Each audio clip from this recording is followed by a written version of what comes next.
Fala galera, aqui é o Wendel do canal Seguração e hoje a gente vai ter um bate-papo com o biólogo Maurício, vai falar um pouquinho sobre as tratativas, diversas atividades das áreas de um biólogo e a gente vai trabalhar um pouco a esfera da prevenção. Está entrando aqui na nossa live para participar com a gente, não sei se o Maurício já está aí, pode entrar Maurício, aí beleza, tá aqui. Boa noite, Fala, Wendel, boa noite, tudo bem?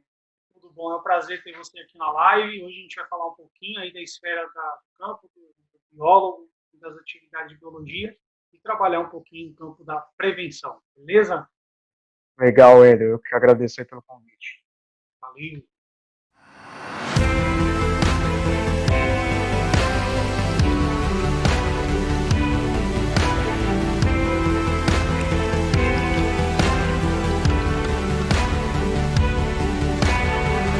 Boa noite, a Dedé está entrando aqui também com a gente, seja bem-vinda. Boa noite, Dê. A Dê é uma pessoa muito legal aí que trabalha comigo, uma bióloga também, super gente boa. Seja bem-vindo aí, Dê. Bom, a ideia é a gente falar um pouquinho sobre as questões das atividades de um biólogo, né? Desmistificar algumas coisas que eu também tenho como mistificado, né? A ideia das atividades de um biólogo. Nós que não conhecemos tanto a área afinco, ficamos na ideia de que o biólogo ele é apenas um professor de biologia. E eu vou falar dessa experiência um pouquinho também, da minha experiência pessoal. E a ideia é que você, então, faça esse contraponto, trazendo aí quais são as outras áreas do campo da biologia que o biólogo explora, né, das atividades de um biólogo. E eu vou entrar aí na parte mais dos riscos ambientais dessas atividades, se falar um pouquinho desses riscos ambientais na parte de segurança do trabalho. E aí o pessoal que quiser fazendo pergunta, pode ir colocando as perguntas e aí à medida que a gente for batendo esse papo, a gente vai respondendo. Legal. Então, para começar, Maurício, eu já te conheço, mas eu acredito que a galera aqui do canal não te conhece. Então, por favor, se Vamos apresenta, lá, fala um bom. pouquinho quem é o Maurício, quais são as atividades que o Maurício exerce, já exerceu, e o que ele está fazendo hoje. Beleza, Wendel, vamos lá. Bom, boa noite, pessoal. Para quem não me conhece, sou Maurício, né? Sou biólogo. Atualmente trabalho como professor de biologia, né? Que é um dos grandes mitos que a gente ouve. Que o biólogo, sempre que você fala para alguém, né? Como você disse, Wendel, eu sou biólogo, aí a pessoa já fala, legal, você dá aula, mas tipo, ela esquece de toda a outra parte, de todas as outras, né, áreas que o biólogo tem para atuar. Então, assim, eu atualmente estou trabalhando na parte da educação, que é uma coisa que eu gosto muito, mas também já trabalhei em outras áreas de biologia, sendo elas, né, uma que a gente vai comentar daqui a pouquinho, já trabalhei em zoológico, então é uma grande área e muito legal que as pessoas pensam que quem está lá, às vezes, é só o veterinário, é só um tratador, enfim. E eles não sabem da equipe, né, que a gente tem ali dentro. Mas lembrando aí que o biólogo ele tem uma série de lugares para trabalhar, sendo aí, né, em hospitais, laboratórios, parte de educação ambiental, parte aí de construções ambientais por aí, tem na parte da educação também. Então a gente pode falar aí até amanhã das nossas áreas aqui. Legal, legal, Maurício. E o que é que despertou um pouco em você esse campo de atuação em estudar biologia? Bom, cara, eu sempre gostei muito de animais, né? Tanto que a parte que eu estudo muito atualmente, tento aí entrar ainda em um mestrado tanto de botânica quanto de zoologia. Vamos ver aí próximo ano, que esse ano acabou tendo esse problema da pandemia, mas vamos seguindo. Eu sempre gostei muito dessa parte de animais, de plantas, né? Minha mãe também é fanática por plantas, então já vem aí um gosto desde lá de trás, apesar da minha mãe não ser bióloga. Mas é uma área muito bacana, é uma coisa que a gente estuda todos os campos da vida. Então, tudo que tem de ser vivo, a gente acaba estudando. E quando eu fui ingressar nessa parte, eu pensei muito em ingressar na parte da história também, né? Só que aí eu fiquei naquela dúvida, eu falei, putz, eu gosto muito de biologia e de história, o que eu vou fazer, cara? E acabei indo para o campo da biologia, por quê? Pela parte dos animais, que é uma área muito bacana, que eu, assim, amo de paixão. E é uma coisa que a gente estuda bastante, né? Tanto plantas também, cara, que eu amo de paixão. Minha casa que parece uma floresta amazônica, mas enfim. É, tem coisas que a gente não imagina quando a gente não está na faculdade, né? E uma das coisas que me despertou também esse interesse foram as aulas que eu tive com a Karen, né? Tanto que foi, acho que uma colega sua de trabalho também. Ela foi minha professora e ela despertou, cara. Depois desse tempo, tudo, né? Gostei muito da parte de biologia, gostava muito de células, então eu estava sempre estudando alguma coisa relacionada à biologia. Então sempre que eu via alguma coisa, eu falava, putz, legal, isso aqui tem a ver com a biologia, isso aqui tem a ver com a biologia. E acabei entrando nessa área justamente por isso. Mas o que me despertou mais, assim, paixão mesmo, eu acho que foi essa área da zoologia. Legal. O que pouca gente sabe, né? Eu também não comento muito, mas o Maurício, ele é minha cria aí, eu conheço o Maurício desde que ele era um cotoco de gente, né? Tava lá Ainda sou, né? tocava na Mas igreja, e, e eu também sou da área da educação, né? Venho da formação da área de humanas, como professor de filosofia, e esse contato é muito próximo, porque minha experiência em relação, quando eu falava assim, biólogo, biologia, né? Eu tenho a referência do ensino médio, né? O Leonardo Franco entrou, a Michele, sejam bem-vindos.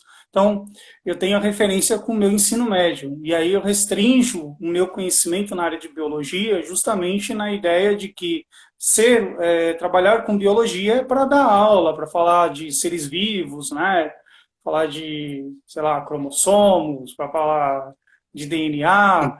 E uma das coisas que me chamou muita atenção na área da biologia, com a professora Neide, que foi minha colega de trabalho depois, foi justamente a questão da bioética, no campo da bioética. Isso despertou um pouco a minha área humana, né? Porque a discussão de bioética para a área de humanas é fundamental. Com temas como aborto, temas como DST, temas como, né? Então, isso despertou bastante a questão de saúde humanas para minha formação pessoal. Mas eu fiquei restrito à ideia de que um biólogo ele trabalhasse, então, na área mais acadêmica, formativa. E você, quando entrou ali no campo de biologia, que eu venho acompanhando um pouco o seu trabalho, e você fazia o seu trabalho com os animais, no zoológico, eu acabei vendo que a biologia era muito mais ampla do que aquele campo acadêmico, né? E aí me interessou bastante essa área. E aí é muito legal, porque nesse contratempo que a gente teve, eu pude identificar na minha profissão, na formação atual como técnico de segurança, esse campo da biologia também em outras áreas. Eu queria que você falasse um pouquinho, quais são os campos de atuação para um biólogo? claro, vamos lá. Assim, Wendel, o biólogo, cara, ele trabalha muito em equipe, né? O grande foco dele ali é a equipe. Então, assim, o cara pode trabalhar tanto no laboratório, né? Pode comandar um laboratório aí, claro, junto com biomédicos, né? Dependendo da área, junto com farmacêuticos. Então, tem toda essa gama aí junto.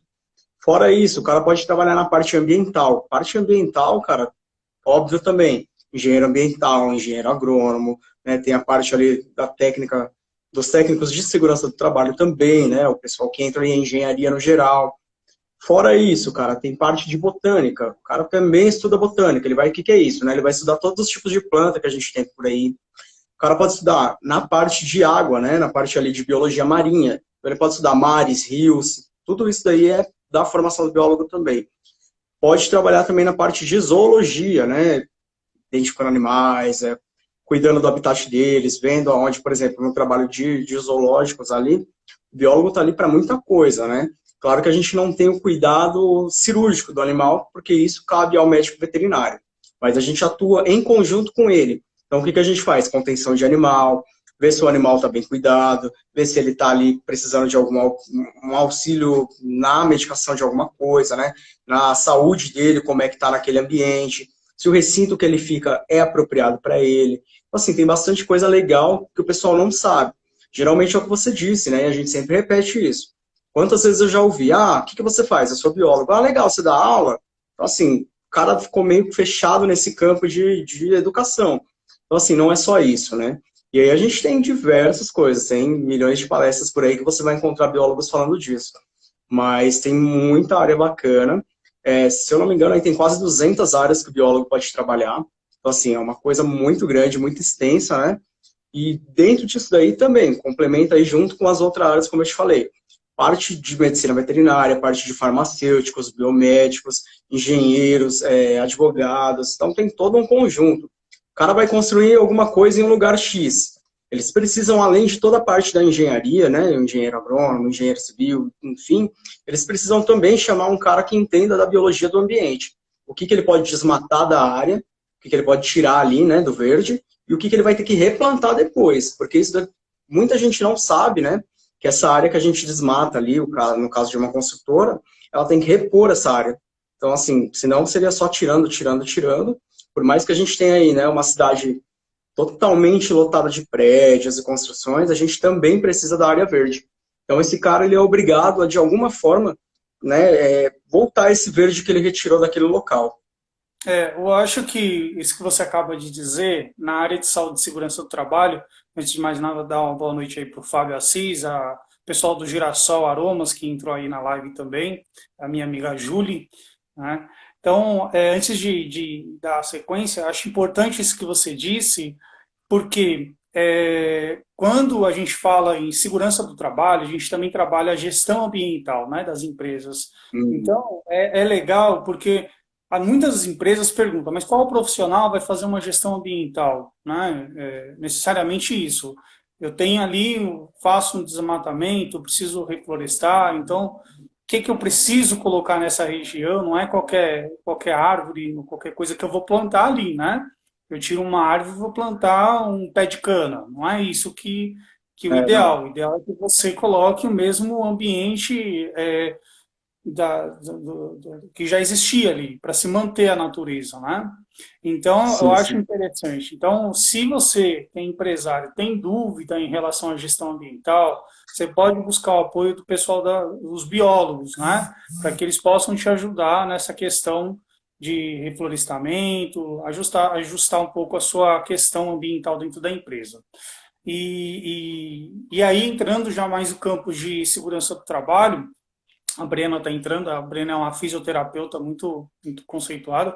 Queria antes de mais nada, falar, e o Leonardo, não sei se o Leonardo está na live, ele é estudante de veterinário, né? Eu acho interessante aí se ele tiver alguma dúvida em relação aos animais, porque eu vou falar de uma questão que é bem pouco comentado, que está lá na NR 15, né? A NR é o que rege a norma regulamentadora dos técnicos de segurança do trabalho, e ele fala da questão de insalubridade, né? E aí ele tem um anexo próprio para o risco biológico, que é o anexo 14 da NR15, que trata aí os elementos da insalubridade para quem trabalha com risco biológico, né? E é muito pouco comentado, muito pouco discutido, muito pouco conhecido. Quando a gente fala de biologia, a gente fala do biólogo, a gente está falando do tratamento aí dos seres, dos vivos, né, dos seres vivos, estudos dos seres, né, e para fazer estudo dos seres, você está lidando aí com o ser que está exposto e os seres que não estão expostos. Um exemplo desse é o coronavírus. É um vírus que está exposto de uma forma invisível que nos afeta. Então, é uma coisa da biologia, do tratado da biologia, né, que está na realidade de todo mundo. E aí a gente tem as referências do biólogo que faz esse tipo de estudo e análise em laboratórios, né? Tanto é que grande parte das minhas pesquisas aqui em relação à área do biólogo estão ligadas à área do laboratório, análises clínicas, né? E você mencionou que o trabalho que vocês faziam lá era mais resgate, recuperação desses animais. E aí, assim, quais são os riscos que o indivíduo fica exposto quando ele está de frente? Aí vai para a área do veterinário também. Quais são os riscos que o indivíduo, o trabalhador, está exposto quando ele está de frente aí com os animais, na linha de frente, na recuperação, no resgate desses animais? E aí a gente pode elencar um monte, mas os principais riscos para a saúde do trabalhador estão envolvidos em acidentes, né? Os riscos biológicos, e aí muito detalhado, porque um animal pode te arranhar, pode te morder, e se ele estiver infectado por algum vírus, alguma bactéria, ele vai te contaminar, né? O risco de exposição ao calor, o risco de exposição a produtos químicos, se você for fazer uma análise antes de fazer o recolhimento desse animal. Então, existem diversos riscos, as condições ambientais, se está calor, se está chovendo, né? Então, precisa ser feito primeiro, antes de fazer o resgate do animal, um reconhecimento do ambiente em que esse animal está vivendo, né? E o biólogo ele sabe fazer isso. Reconhecer os riscos que estão à sua volta, porque acho que isso você já me contou ontem, a gente estava conversando e você me falou que vocês recebiam um chamado, vocês iam recolher o animal, né? Mas você não sabe se esse animal está sozinho, se ele não tem um grupo. Então, se você se aproximar, se esse grupo vai avançar em você. Então, você precisa reconhecer o ambiente, né? Você precisa fazer o reconhecimento de área antes de se aproximar do animal, né? E aí eu queria que você falasse um pouquinho dessas atividades, especificamente no resgate dos animais que vocês faziam. Claro. Na verdade, assim, Wendel, você comentou, mas a parte que eu trabalhava lá era não só de resgate, né? Era do manejo do animal ali dentro no geral. Então, assim, recinto dele estava apropriado, o que estava faltando, preparo de alimentação adequado, tudo isso daí envolve também a parte da biologia que eu trabalhei no zoológico, voluntariamente. Mas, vamos lá. A parte que você comentou aí de resgate, né? Tanto é que, se você for pesquisar por aí, tem muitos grupos de biólogos que eles fazem a estratégia de áreas dos animais que estão ali, né? Então, por exemplo, quero saber de um grupo de bugios, um tipo de macaco que tem ali X. Vou ver se esse cara, realmente ele está aqui todo dia. Então, a gente faz as rotas, desenha essas rotas, vai lá, né? Alguns animais do zoológico estão ali de vida livre, importante lembrar que a gente não resgata animal da rua e traz para o zoológico e fica lá dentro. Nada disso, tá, cara? A gente resgata esse animal e volta ele para o habitat natural dele. Animais do zoológico, eles são adquiridos de outra forma, de outro método ali que não tem nada a ver com isso. Mas, assim, esses animais, alguns deles são microchipados, né? Por conta ali de controle mesmo, para saber o que acontece com aquele animal. Então, quando ele é microchipado, quando ele é resgatado ali de fora, né, é levado para o laboratório, tudo. Às vezes, dependendo do animal, são feitos exames e tudo mais para saber se ele tem algum tipo de doença, o que está acontecendo. Esses animais vão ser devolvidos ali para o habitat deles. Eles não são presos no zoológico ali para exposição, para nada. Mas, fora tudo isso, cara, é legal a gente ver, porque tem o biólogo por trás de tudo isso olhando. Rota do animal, né? A gente fica sempre atento. É o que você comentou, às vezes eu vou lá mexer num filhote de algum bicho, a mãe dele está escondida ali em algum canto, cara. O instinto animal é o quê? A mãe vira e atacar a gente. Então pode ser que eu vá ali, toque nesse bicho, ela venha e me ataque. Então eu corro esse risco aí de ser mordido, picado, sei lá, o que seja. Mas existe risco também de abelhas, né, de insetos que tem por ali. Então posso, sei lá, pisar em algum lugar, derrubar uma colmeia, alguma coisa. Posso pisar em um ambiente que tenha cobra, que é um animal, né? Pode ser peçonhento ali no caso. Então, tem todos esses riscos que a gente sofre aí no dia a dia. Claro, a gente vai para campo, tem bota apropriada, né? Tem todos os equipamentos que a gente precisa levar para tudo isso. Os animais que a gente coleta, não é que a gente vai lá com a mão, mete a mão no animal e vem puxando ele, nada disso. A gente tem um equipamento também, que é tipo aquele dos desenhos, né? Eu costumo falar para os alunos que é o desenho do pica-pau, que ele ia com aquela coisa e pegava, né? O do Bob Esponja, aquele caça às águas-vivas, né? A gente chama aquele lá de pulsar. Então a gente leva aquele equipamento, pega o bicho, puxa ele, tudo, contém ele. Então tem toda uma forma também, né? Tanto que tem aí diversos cursos que você pode estar procurando na internet, que eles ensinam você a fazer manejo de répteis, manejo de mamíferos, enfim, no geral, né? Então eu não posso chegar lá no bicho, meter a mão nele e pronto, acabou. Sei tudo que eu estou fazendo. Tem também uma coisa que é muito ruim, né? Tem muitas pessoas que acompanham aí, não preciso citar nome, enfim. Mas tem pessoas que aparecem na mídia, retirando animais ali, pegando o animal, mostrando para ele, pegam, sei lá, falam, ó, essa cobra aqui é não sei o quê, esse bicho aqui faz tal coisa. E isso aí, cara, é uma agressão, né? Porque você está tirando o animal do ambiente dele. Então, assim, de alguma forma você está agredindo aquele bicho, está maltratando ele de alguma forma, por mais que seja ali momentâneo. Tirei um macaco ali da árvore, mostrei aqui na câmera, pronto, devolvi.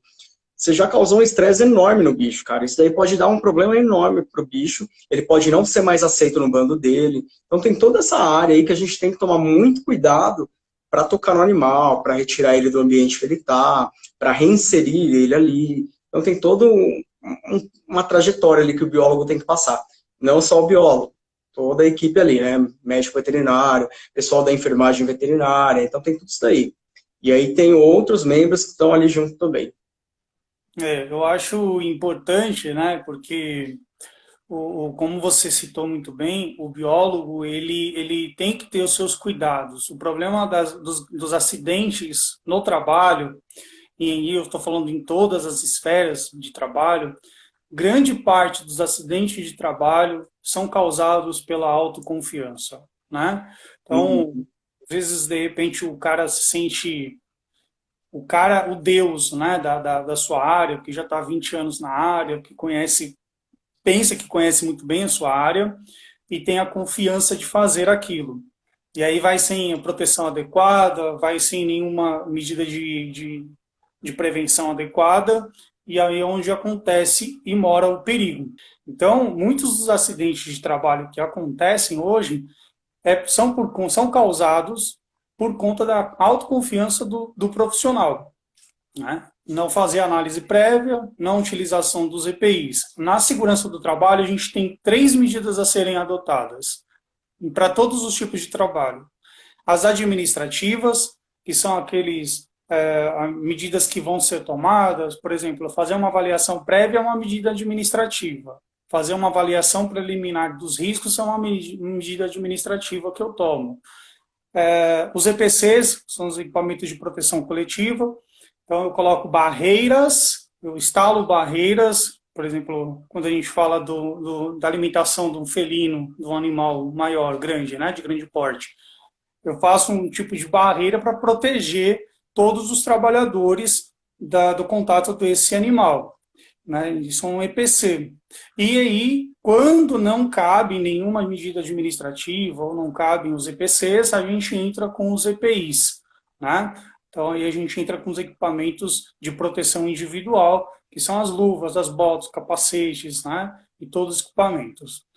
E na área do biólogo, a gente tem vários EPIs, equipamentos de proteção individual, que tem que ser considerados antes da sua atividade com o animal. Por exemplo, você colocar num documento, né, no programa de prevenção de risco ambiental, para um biólogo que faz resgate de animais ou faz manuseio com animais, uma luva, né, você tem que tomar cuidado, porque você tem que especificar, você tem que conhecer qual é o tipo de animal que ele tem, quais são os riscos que ele pode causar nesse trabalhador, para indicar uma luva adequada, né? Você não vai indicar uma luva de látex por conta de contenção do risco biológico, né? Porque se o animal tiver uma garra afiada, se ele tiver uma presa afiada, ele vai rasgar o seu braço. Então, o nosso papel de segurança do trabalho, muitas das vezes, é olhar caso a caso. Não basta eu reconhecer o risco e está tudo certo. Não, eu preciso adequar essas medidas de prevenção, de proteção aos riscos do cotidiano. E podem surgir novos riscos durante a demanda das atividades, né? Então, quando a gente fala do trato com o animal, e aí vai servir para o veterinário, para o estudante de veterinária, vai servir para o estudante que tá pensando em fazer biologia, né? Quando a gente fala do trato com o animal, a gente tem que ter cuidados específicos para as atividades do dia a dia, né? Além daqueles riscos que a gente já conhece, que são os padrões. Manuseio biológico. Quais são os riscos biológicos que eu tenho em mente quando eu falo assim, vou trabalhar com animal, né? Quais são os riscos biológicos que eu já tenho em mente? Manipulação das fezes, muitas vezes com sangue, né? Então eu tenho que ter já esse feeling. Então isso já é um padrão. E aí quais são as recomendações e orientações de prevenção para eu não me contaminar ou eu me proteger desses riscos biológicos? E aí entram aqueles que são padrões também. A utilização das luvas adequadas, das botas, utilização de um avental, né? Por mais que o biólogo ou o veterinário ele utilize ali o seu jaleco, é importante a utilização de um avental, né? A utilização de uma face shield para fazer a proteção ocular, ou o óculos de proteção. a gente está falando de várias formas de transmissão. Quando a gente fala de vírus, bactérias, a gente está falando de transmissão via cutânea, né? Uma vez que o animal infectado ele me arranha ou me morde, ele pode me transmitir pela pele, na corrente sanguínea direto, inclusive, né? Algum vírus, bactéria. Via respiratório, que eu posso pegar algum tipo de vírus, bactérias, e o coronavírus reforça essa ideia. Via ocular, né? Ou até mesmo via oral, né? Então, a gente tem que tomar cuidado e proteger os nossos campos de entrada, as nossas fontes de entradas para esse tipo de vírus e bactérias. E o coronavírus está evidenciando isso, né? Porque, quais são as formas de transmissão do coronavírus, né? Que depois, como doença, se apresenta como a Covid-19. Exatamente esses. A gente está com o vírus na superfície, né? E nós levamos esse vírus para nossas entradas, na boca, nasal, ocular. Então, a gente precisa estar utilizando aí sempre os EPIs adequados. Muito interessante a gente tratar essa questão da proteção do profissional na área de exposto aos riscos biológicos, né? De uma forma muito mais ampla do que geralmente são tratados, né? Que as nossas referências, quando a gente fala biológicos, a gente tem uma referência ao pessoal que está lá na área da saúde, no hospital, né? E muitas das vezes, quando você traz um biólogo para conversar, e aí, mais uma vez, desmistifica que esse cara é acadêmico, como você, que é o seu caso, quando você tira apenas essa visão da acadêmico e coloca ele no campo prático do biólogo, você enxerga uns riscos muito mais amplos do que apenas aquele risco acadêmico ergonômico. O Leonardo Franco está dizendo assim, tudo isso se define como biossegurança, que são condutas que os profissionais precisam seguir para amenizar os riscos. Exatamente, Leonardo. A gente está falando exatamente isso. Por quê? A NR32, que é justamente a NR própria do pessoal hospitalar, né? Que a gente chama de própria do hospitalar, mas pode se aplicar a diversas áreas, ela trata aí da questão de biossegurança dos profissionais, né? Da área da saúde. E quando eu falo da área da saúde, eu estendo isso também, né, a todos os outros profissionais que estão diretamente ligados ao ser vivo, né, cuidando da saúde dos seres vivos. A segurança do trabalho, ele tem que voltar os olhos para isso, porque implica em insalubridade. Quem não sabe o que é uma insalubridade, a insalubridade é aquele fator determinante que vai definir que aquele trabalhador está exposto a um risco que vai causar um prejuízo à sua saúde, né?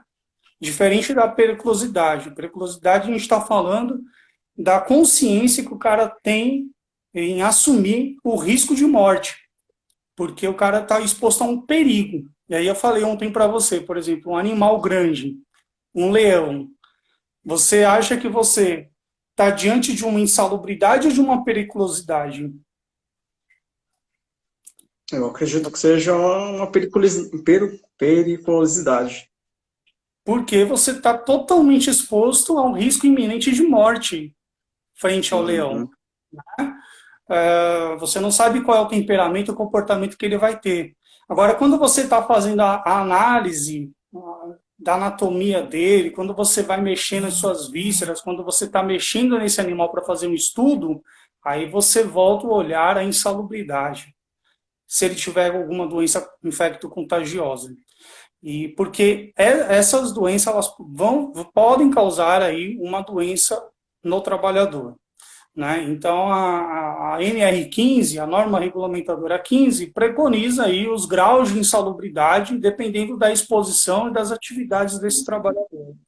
Bom, eu acho que eu falei demais aqui, mas eu fiz um panorama aí da ideia de saúde e segurança do trabalho, né? Como que é visto. E eu achei legal a colocação do Leonardo quando ele fala da biossegurança, porque a gente tem campos específicos na biossegurança a serem tratados também. Mas essa não é a matéria hoje a ser apresentada. A matéria hoje é que a gente bater um papo mesmo sobre as atividades do biólogo, tirar essa mistificação de que o biólogo é um profissional acadêmico e trazer um pouco a realidade do campo prático da questão do biólogo. E, Maurício, queria que você falasse um pouquinho, além dessa experiência que você teve, como é que foi essa transição da sua experiência do campo prático, que hoje você é um professor, né? Você dá aula, e justamente para o ensino médio, como que foi essa experiência, essa transição da atividade do biólogo do campo prático para o campo acadêmico? Claro, vamos lá. Na verdade, a parte do campo prático, né, essa parte da zoologia, do zoológico em si, na minha vida foi como um estágio, né? Então, assim, serviu para a faculdade como um estágio, mas eu trabalhei voluntariamente. Então, estava lá por um ano trabalhando como voluntário. Só que o que me fez ganhar muita experiência, muita coisa legal, né? Como você disse. Na verdade, os felinos, quando você se refere, felino a gente tem os gatos, né? Então, nem sempre é um bicho grande. Então, a gente pode ter um gato aí, no caso, é pequenininho. Eu me deparei com situações, cara, de chegar perto, assim, próximo a um urso, próximo a um leão, próximo a um tigre, né? Então, assim, foram experiências fantásticas, coisas que eu jamais imaginaria ter ali. Então, via muito em filme e falava, nossa, legal, deve ser bacana chegar ali próximo de um leão, chegar e, né, tocar em algum bicho ali do zoológico. Tanto que quando eu ia visitar, era muito legal, eu ficava de trás, assim, falando, nossa, bacana, olha, que bicho legal, né, olha aquilo, tal. Assim, tanto que chegou aqui no zoológico e tal, um bicho muito legal que era o lobo-guará. E ele veio filhotinho para nós, né? E na época que ele chegou no zoológico, eu estava lá como voluntário. Então eu estava no setor de mamíferos, que foi para onde ele foi inserido. E aí eu acabei cuidando desse bicho. Então, acho que 3 anos depois que aconteceu isso, eu já tinha saído do zoológico, tudo, nós fizemos uma saída de campo com a faculdade. Justamente para reconhecer o recinto, para saber como que era, né? Fazer uma pesquisa lá de uma matéria específica da faculdade. E aí, chegando lá, cara, esse lobo tava lá na exposição e eu comecei a chamar ele. E aí, quando eu chamava, ele vinha perto dali. Então, era muito engraçado, porque onde eu ia, ele ia junto, todo mundo ia atrás, né? Então, tinha esse afeto, que era muito legal. Mas, passando dessa transição para a escola, cara, a escola é uma outra área que eu gosto muito. Sempre gostei muito de falar, sempre gostei muito de, né, estar ali explicando alguma coisa que seja bacana, né? E uma coisa que você falou que é curiosa, até hoje acontece muito com os alunos, né? Quando a gente fala de ser vivo. O cara acha que o ser vivo é só o ser humano. O ser humano é um ser vivo, né? Então, tipo, a gente sabe disso. Mas a bactéria que tá ali, a bactéria não, desculpa, os animais que estão ali, né, no fundo do mar, alguma coisa, cara, também a gente tem ali, né? Os caras pensam que às vezes tem um bicho, por exemplo, né? Animais que estão no fundo do mar, eles nem imaginam que estão lá, e eles acham que aquilo não é um ser vivo, eu não sei o que acontece na cabeça deles, né? Mas lembrando que tudo isso faz parte aí do conjunto da vida. E o que me levou para a área da escola foi justamente isso, de gostar de falar, de gostar de ter, né, as pessoas atentas ali. Então, eu gosto muito quando tem pessoas interessadas. Então, isso faz com que, né, suba ali um nível de aprendizagem da pessoa. E aí você começa a falar uma curiosidade. Sempre gostei muito da biologia por isso, porque a biologia não é uma coisa fechada, né? Não é aquela coisa, por exemplo, que eu vou chegar na sala e falar de um determinado material e acabou. Não, eu tenho isso, que pode puxar uma outra coisa que envolve uma terceira que vai puxando.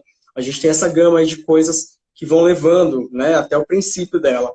Eu acho que isso é muito interessante, cara. É uma área que eu tenho aí interesse também em continuar, né? Tenho interesse, óbvio, em voltar para a área prática, mas é uma área que eu tenho como segundo plano de deixar aí por um longo tempo comigo. Legal. O Leonardo está fazendo uma pergunta que eu acho.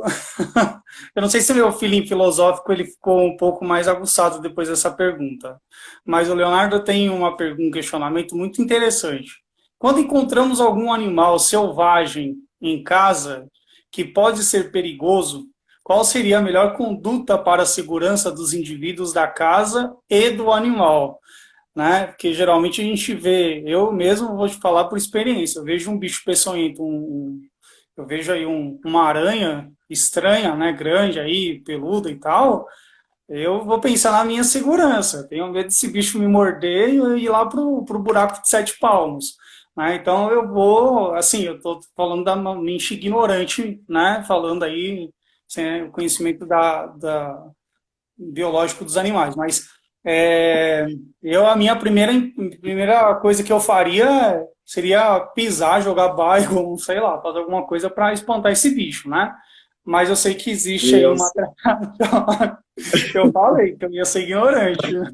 Mas a questão mais filosófica que ele me deixou com a pulga atrás da orelha aqui é que ele coloca assim, ó: encontramos algum animal selvagem em casa e que pode ser perigoso. Qual seria a melhor? Aí a ideia de perigoso para mim, quem seria perigoso? Eu ou o animal? Porque eu acho que eu sou mais perigoso para o animal do que o animal para mim, né? Eu queria que você falasse um pouquinho desse conceito de perigo aí e falasse um pouquinho quais Sim, são os procedimentos que podem ser adotados. claro. Na verdade, existe aí uma diferença, né, entre animal silvestre, selvagem e exótico, né? O animal selvagem, no caso, é um animal que a gente tem, por exemplo, que vive na selva, né, que já o próprio nome diz. Então, por exemplo, a gente tem um cara que é o elefante.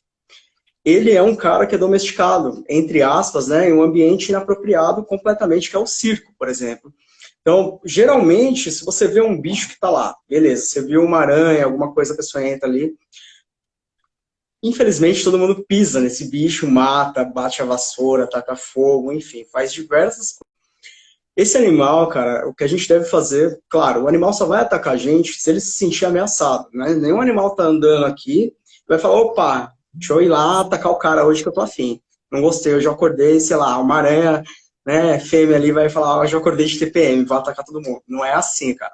Então a gente tem um animal, ele só vai atacar se ele se sentir ameaçado. Então geralmente a gente olha e se assusta. É a primeira reação, né? É coisa biológica da gente. E aí a gente vai lá, a hora que a gente tenta pegar uma vassoura, alguma coisa e bater, se for uma aranha, ela pode pular na gente. Se for uma, né, uma aranha armadeira, alguma coisa, ela pode acabar matando a gente aí com o veneno que ela tem. Uma cobra é a mesma coisa, cara. O que a gente deve fazer nessas situações? Ficar de olho para o bicho não sair do local, né? Caso ele saia, a gente está sempre acompanhando de longe, numa distância ali, né, que a gente pode considerar correta, que não seja arriscado para a gente, né? E nesse caso, por exemplo, se você não tem nenhuma prática, nenhum manejo com esse animal, você pode ligar aí para o bombeiro. Tem bombeiros que são treinados justamente para isso, né, para situações de risco. Então eles vão até o local, retiram esse animal com todos os aparatos, todo o cuidado. Ou você pode pedir para alguém que seja da área. Então assim, o cara que sabe, você sabe que seu vizinho é um biólogo formado aí, tal, bonitinho, o cara é especializado em répteis, em, sei lá, em anfíbios, em qualquer coisa aí, em aracnídeos, qualquer outra espécie. E aí você pode chamar ele, cara. Se ele tiver todo o cuidado, ele consegue pegar esse bicho, né? Geralmente você vê aí muitas pessoas usando potes, né, sei lá, de maionese, alguma coisa, pote de vidro, vai lá, tampa o bicho. Só que aí acontece muito acidente, né, cara? O cara pensa que a hora que ele tampou ali, o bicho vai estar morto, acabou. Aí ele vai, levanta, o bicho pula. Então aí que tá o acidente do bicho ali, né? O animal acaba picando, mordendo, enfim, o que quer que seja. Mas nesses casos, o mais correto é você não tocar no animal, né? Até porque você não tem certeza se ele é um animal venenoso, né? Ou não. Então tem casos aí de aranhas caranguejeiras que não vão te fazer nada. Elas podem fazer soltar os pelinhos na sua mão e aí te dá uma alergia lascada. Que aí sim pode ocasionar outro problema. Mas ela não vai chegar e atacar você. Viu o animal ali, tá bonitinho no canto, chega, deixa ele lá, né? Se for um animal muito grande que você não quer na sua casa, não mate, né? Todo animal ele tem uma função aí biológica para a gente no mundo, então desde um mosquito até, né, um elefante, eles são importantes para a gente em todo tipo. E aí o que você faz? Liga para alguém especializado, liga para o bombeiro, liga, sei lá, para alguém que você tenha ali certeza que o cara tenha o manejo desse bicho que ele consiga. Liga para o Maurício que ele resolve. Só chamar o Maurício que ele vai. Não, eu não, tô fora. Não, brincadeira, pode chamar. Ô Maurício, tem uma pergunta do Dr. Ricardo aqui. Dr. Ricardo é o médico do trabalho lá da empresa que eu trabalho, eu atuo. Inclusive, ele já fez parte aí da live. Ele pergunta faz a seguinte questão: o que você acha sobre domesticar alguns animais selvagens, como cobras, aranhas, macacos, etc.? Então, cara, esses animais, na verdade, seriam mais exóticos e silvestres, né? O animal selvagem que a gente pode falar seria uma onça, um elefante, alguma coisa assim. Eu não sou a favor em alguns pontos, né? A gente tem que analisar toda a forma, entrando na sua área filosófica. Porque existem animais que estão na natureza, cara, que, por exemplo, o zoológico ele faz isso, né? A gente tem ali no zoológico animais que vieram de circos ou vieram da natureza por algum motivo. Asa quebrada, né? bico quebrado. Então, se esse animal continuar na natureza, cara, ele vai estar ali zerado. Ele não vai conseguir mais comer, não vai conseguir voar, vai acabar sendo presa de outro animal. Então, nesse caso, um ambiente especializado é legal. Agora, eu ter na minha casa, por exemplo, eu pego uma cobra qualquer, saio ali, existe muita cobra do milho, né? Que o povo conhece como corn snake. Essas cobras aí tem de monte. Iguanas, jabutis, tem tudo isso aí à venda em qualquer canto. Você vai em lugares ali, existe muito tráfico, né? Existe muito animal vindo aí de outros lugares e que são proibidos. Esses animais, eles têm uma legalização do IBAMA. É um pouquinho mais caro, um pouquinho mais difícil, às vezes demora, por quê? Tem lugares apropriados, né, que eles geram esses animais, dão ali a luz dos filhotes, tudo. Cada animal é microchipado e aí sim ele é disponibilizado. Eu, particularmente, como eu disse, em alguns pontos eu sou a favor. Porque um animal, uma cobra, por exemplo, ela pode estar ali num lugar que ela não vai conseguir alimento de jeito nenhum. Então ela está aqui na rua, alguma coisa. Não que eu vá pegar essa cobra e cuidar dela, mas eu posso pegar esse animal, ligar para um lugar especializado, geralmente o Butantan que faz isso, né? Eles vêm, retiram esse animal e levam para lá. Aí sim é uma outra coisa. Mas animais selvagens e silvestres, exóticos, ter em casa eu acho que não é legal, porque a gente não sabe, né, assim, o que o animal realmente precisa. Então, assim, tem animais, iguana. Então a gente pensa que é só comprar uma iguana, deixar ela pendurada ali na cortina de casa e acabou. Dá uns alfaces ali para ela e pronto. Não é só isso, cara. A iguana come uma gama de coisas. Ela vive em vários ambientes, precisa de iluminação especial, precisa de um calor específico ali, né? Precisa de água, precisa... Tudo certinho, cara. Na natureza, a gente não precisa regular nada disso. Então, assim, ela pode viver lá de boa. Agora, se eu tenho na minha casa, eu já barro isso. Então, o animal pode não crescer totalmente o quanto ele deveria crescer, né? Claro que ele vai crescer o quanto que a gente tem de espaço. Eu já vi iguanas aí vivendo em aquários de peixe normal. Esses aquários pequenos, cara. Uma iguana cresce, né? Cresce mais de 1 metro, aí dependendo do tamanho que ela tá ali, do ambiente. Só que aí eu já vi iguanas velhas, cara, de, sei lá, 10 anos por aí, com cerca de 80 centímetros. Tudo isso por quê? Por conta do ambiente que influenciou ali no crescimento dela. E isso ela estava na casa de alguém também. Então, nesse ponto, eu não concordo, eu acho bem ruim. Legal. O Leonardo Franco pergunta se o DEPAV também faz esse tipo de trabalho de resgate desses tipos de animais. O DEPAV, na verdade, assim, eu não sei como eles estão trabalhando agora, mas tinha uma parte que eles só faziam uma educação ambiental, alguma coisa assim. Então, tem que dar uma informação. Faz tempo que eu não entro, cara, mas tem que verificar no site deles. Eu acredito que ainda façam. Tá. Eu acho que até queria aproveitar um pouquinho a questão do Dr. Ricardo, a gente já está quase no limite aqui do tempo, mas aproveitar que o Dr. Ricardo está aqui para só complementar a parte de prevenção da parte dos trabalhadores, e aí o Leonardo Franco também já está aqui na live, que é estudante de veterinário, também pode reafirmar se ele já teve essa matéria na faculdade, mas em relação à saúde do trabalhador, não é só fazer a prevenção do trabalhador diante da atividade dele, né? Então, por isso que o técnico de segurança ele tem que se debruçar ali na questão das atividades. Eu até te perguntei ontem, né? Você viu que eu te pergunto quais são as atividades que você exercia nesse ambiente? Quais são os fatores ambientais que você estava exposto? Porque o técnico ele tem que ter esse tipo de conjunto da ópera para fazer uma música, né? Ele tem que ter todas as informações para desenhar aí na cabeça do técnico quais são os riscos mais perigosos, os riscos mais exagerados que está na cabeça dele, né? Não sei se a Michelle Guedes também está aí, que é uma técnica de segurança do trabalho, ela estava no início da live.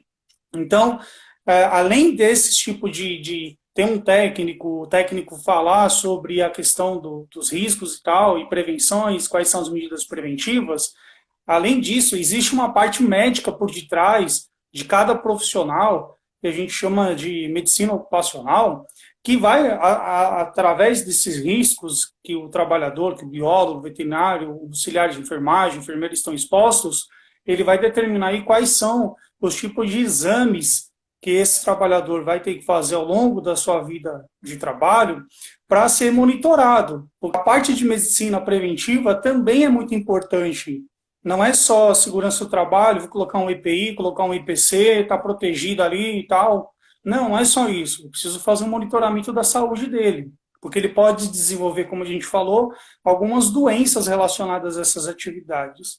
Então, o médico do trabalho, ele vai acabar determinando quais são esses tipos de exames que serão pedidos e vai fazer esse monitoramento e acompanhamento da vida, da saúde desse trabalhador também. Então, esse é o papel da prevenção, né?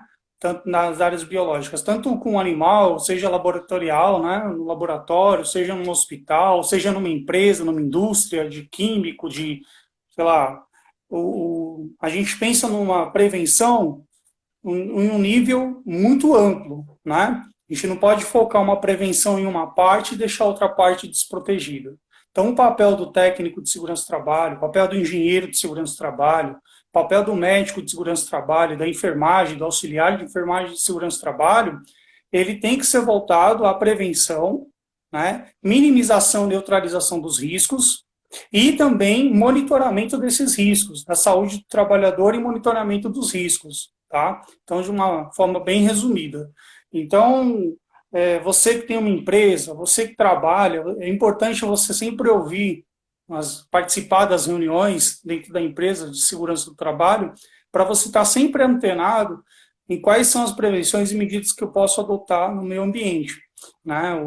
Até mesmo o Leonardo fez a pergunta sobre o risco dentro de casa, né, com os animais mais peçonhentos e tal, mas é uma realidade. Muitas vezes a gente acaba se acidentando em casa porque falta o conhecimento de como se prevenir em casa, né? O Maurício falou aí, se você tiver coragem, eu primeiro preciso ter coragem para me aproximar de um bicho, né? Depois da coragem, eu preciso ter um pouco de técnica, né, para pegar esse bicho, colocar num frasco, para colocar ele, ter a consciência de colocar ele no seu habitat natural. Se fizesse algumas considerações finais, Maurício, falasse um pouquinho, a galera que pode te encontrar, onde que eles podem te encontrar, e desse aí umas considerações finais para a gente. Legal. É importante, né, Wendel? Você ressaltou muito bem aí. Tem coisas que a gente faz sem ter um mínimo de noção ali, às vezes. Então, é sempre importante a gente estudar, cara. Estuda o máximo que você conseguir, veja o que é certo e o que não é. Quem quiser, tem bastante coisa no meu Instagram aqui. Eu sempre estou colocando coisa nova, estou trazendo algumas curiosidades, o que é isso, o que é aquilo, qual animal é peçonhento, qual é venenoso, qual planta é venenosa, o que acontece com tal bicho. Então, assim, tem bastante coisa, cara. Meu Instagram está aqui, né, mauricio.biólogo, pode seguir à vontade, pode compartilhar. Tem alguns vídeos aí. Tem um vídeo meu específico falando de zoológicos, né, com 2 amigos que também trabalharam comigo. E, assim, o mais importante, cara, às vezes a gente tá em casa aqui e acaba matando uma lagartixa, cara. A lagartixa, ela é extremamente importante, aí, em alguns casos, que ela come também escorpiões, né, então, tipo, ela ajuda ali. Então, é importante que a gente não mate os animais. Cada um tem um processo ali na cadeia, né, da gente, tudo bonitinha na vida inteira. Então, cada bicho é importante, cara. Cada um tem a sua criação por algum motivo que tá ali. Então, quem quiser pode compartilhar, pode seguir. Tem outros canais aí de outros biólogos que também falam coisas legais, é só jogar na internet, tem muita informação. E tomar muito cuidado, né, cara, porque tem muitos influenciadores que mandam coisas aí aleatórias e acabam mexendo muito com a mente do cara que não sabe muita coisa dessa área. E com isso acaba prejudicando muito mais. Acaba, né, deixando o pessoal aí revoltado, querendo matar todo mundo, querendo fazer a revolta aí dos animais. Mas eu acho que é isso, cara. Eu só tenho que te agradecer, Maurício, porque eu sei que o tempo é muito escasso para a gente, né? E agradeço a sua participação aqui no canal. A gente vai programar outras lives assim que a gente tiver mais tempo também. E eu sempre fico à disposição. A galera que participou, Leonardo Franco, está falando para não pisar nas aranhas, a gente vai parar de pisar nas aranhas, nos bichinhos. Muito obrigado pela participação de todos vocês. Continuem seguindo o canal Seguração. E é isso. Segurança é vida.